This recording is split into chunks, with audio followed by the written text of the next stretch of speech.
Trina, Catherine Mulwa. Creative striker, Kenya Hockey Masters 040. Yeah, women's, of course, division. And then she's also the Deputy Secretary General, Kenya Hockey Union.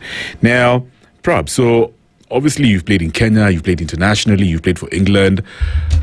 What's the difference between what's going on out there and in Kenya in terms of the hockey ecosystem? What are some of the main differences that we can actually learn from, and so that we can improve our own ecosystem in Kenya?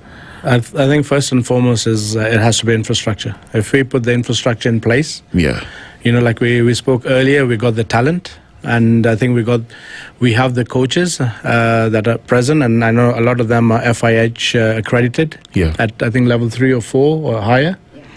So it's not that we don't have knowledge to tap in from. We do have the knowledge, but I think what people lack is that playing surface, because if you go around the country and you look at young talent are playing on pitches that are not conducive for hockey, and then what they learn and how they learn to play that hockey is actually not a good sign, because it leads to loads of injuries.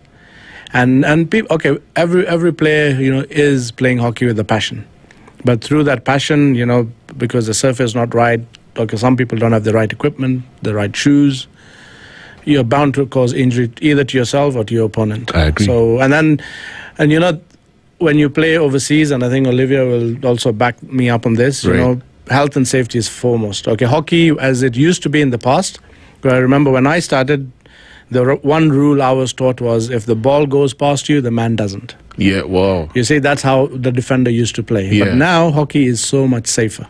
It's I think it's so strict on how you play, but it's just it's in an amazing place. And I think we learn, and the only way we'll learn and get to that level is through exposure. But unfortunately, we don't end up. We went for the Pretoria Olympic qualifiers. We didn't make it to the Olympics. I had money on the ladies team to make it, actually, because they performed really well. The men have a tough opponent in South Africa and Egypt. So they were, at the moment, always going to be lying third, so a hard qualification.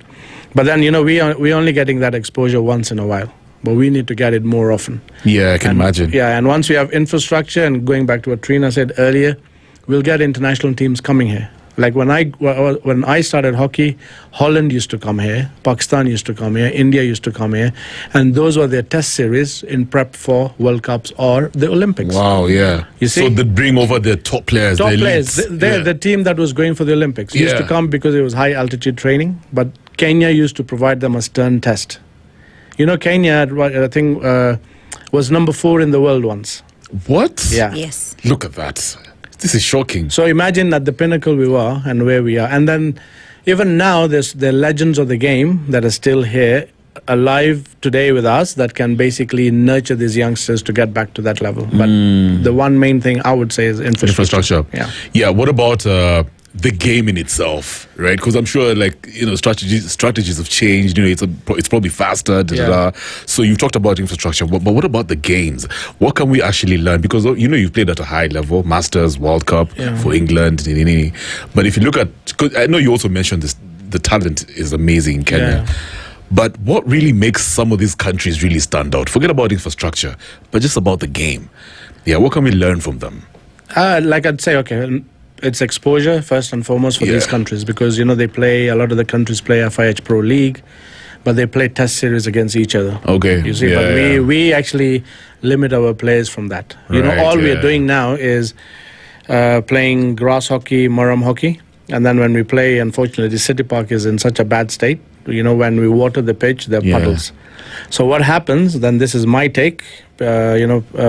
Individuals might disagree with me, but we are forced to play an aerial ball. But hockey is not played in the air. Hockey is played on the deck. Interesting. You see? So even when we played, coaches in England tell us, you can't give a lifted ball. If you give a lifted ball, your other player it's a harder thing for him to stop. But if it's on the deck, he can easily stop. It's simply what they do in football, right? Yeah, of course. They water the pitch and the ball sliding from here to there. The tiki-taka football, right? Yeah. That's what hockey is about. Okay.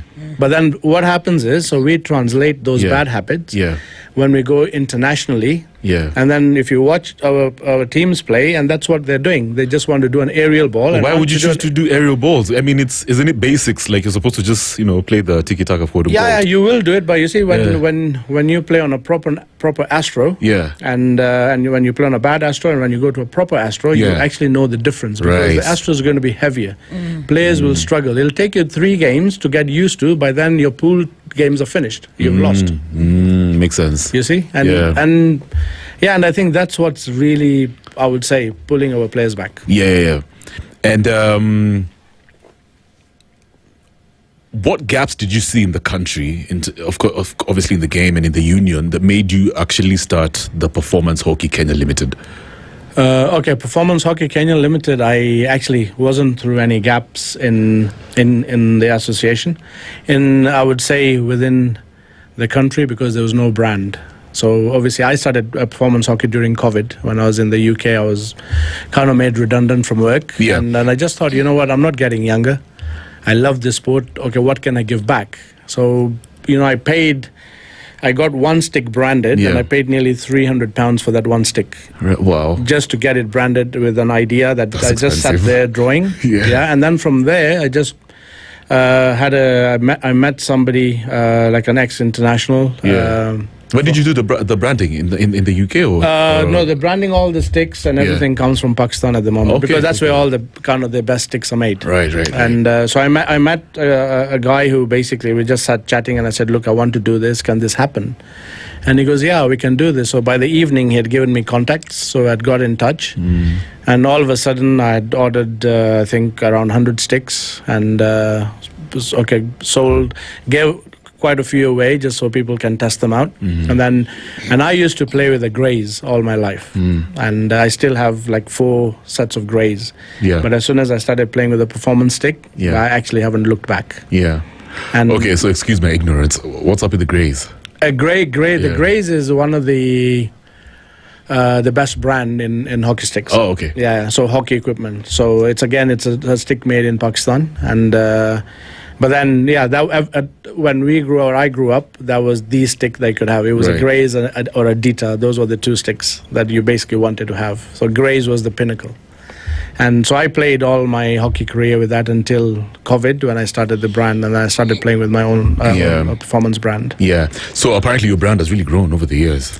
We have tried. 2020. What's driven the growth? Is basically, again, I think, I try as much as I do to market on Instagram, on Facebook, and basically, when I moved back to Kenya, people saw what Performance was doing on Instagram. And when I came back, I basically put up a stall in Nakuru, Greenstead's at a Betty tournament. And that's the first time players actually saw the brand in person. And, like they say, seeing is believing. And as soon as people touched it, and even in fact the men's coach Mike Malungu, he came and he looked at the stick. He called his captain and he said, "Look at the stick."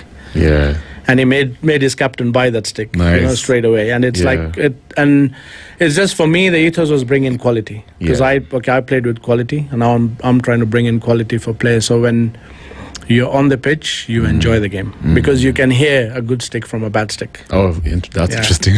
That's interesting. So when we talk about a good stick from a bad stick, and obviously you're trying to level the playing ground in the country, making these equipments accessible to folks out there, quality stuff. From your perspective, what does leveling the playing ground mean? What does it look like? For me, is playing with quality equipment, but which is affordable. Because I know what I paid for my Grays. I could actually sell my performance stick at the same price, but I don't, because I know a lot of people cannot afford that. But then I bring it to a point. For me, is if I can maybe get something out there and then replenish my stock so people can have the same thing, then that's good for me. You see, and then for me, that's like I said, you can hear a good stick from a bad stick, because when you go and play internationally, people that and if I use the analogy of golf, why do you think Tiger Woods did what he did with the Nike clubs, or why Rory can play so well with TaylorMade and not just an off-the-shelf set of clubs? Because there's a difference. And I know that because I've had an off-the-shelf club, and then I've played golf with a TaylorMade, and there's a stark difference. I can imagine. Because, and there's the same with hockey, with any equipment. So you mentioned how right after COVID, you were thinking, I might as well just give back to the society, your community, your country. How does that look like, at the same time being on the commercial side of hockey, but also, community? How do you balance the two approaches? It's okay. I suppose I play the part of a player for one, and then just trying to understand what everybody wants in terms of equipment. So that's basically what's driving me. And the equipment that I bring in as well. And to be clear, everything, I have no investors behind performance hockey. Yeah. So everything I've done in performance hockey has been, a little bit of salary here, a little bit of salary there, a little bit of bonus there. So that's how performance hockey has been going on until date. So, and it's just my passion for it. Yeah. And the passion to, commercially, I want to grow their brand. So yes, that's important for people to understand that, we have something in-house that we can tap into. It's true. Rather than, because, even now I work with a lot of parents in private schools who say, we want to order a stick from overseas, but they say, can we try yours? And then they try it and kids love it. Yeah. And they say, that's all, we want the performance stick. Yeah. So for me, that's my marketing, my growth. Yeah. You see, and I'm not here, they're competitors. And to put it into perspective, when I moved back to the country, there wasn't anybody who was doing sticks or doing any equipment. So as soon as performance hockey came, we did our IG page. We started coming to tournaments, and we actually come in a big way because we pitch up a nice big tent. We put all of our equipment on for show, and then all of a sudden now there are competitors that are coming through as well. Nice, but nobody with their own specific brand. Maybe one that's there. So the more of like retail. Yeah, so they're more like retail. So even now I've been asked the question, what do you stock? And I said, I don't stock for anybody. I'm not a retailer. I'm a brand in itself. So, and then I'm trying to just build that to make sure. That's good stuff, yeah. So now that you've joined the Kenya Masters squad,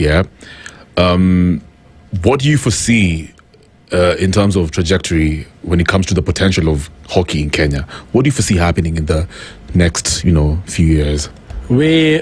I would say, I'm hoping to inspire a lot of the youngsters, and not even youngsters, but a lot of the other veterans that are there. Yeah. You see, to come through, because obviously with us, with every year that passes by, there are other people who will come and join that group. So that's what we want, because Trina said she wants to play until 80. Teams like England, Australia, they have teams with players that are at 80 and are still playing. Jesus, man. And that's what we want to do. Yeah. You see, and this, I think, in the space of 2 years, is a very big leap, because from having not even gone to a Masters tournament, not only holding a Masters series, to have gone to a World Cup, now to have gone for a tour to South Africa, and now actually planning on 4 teams going to Rotterdam. Right. Is actually kudos to, I think, specific people who have tried to get this going. That's impressive. I think is a force behind to make sure all this is happening. Yeah, I can imagine. How old is the oldest player in Kenya that you know of?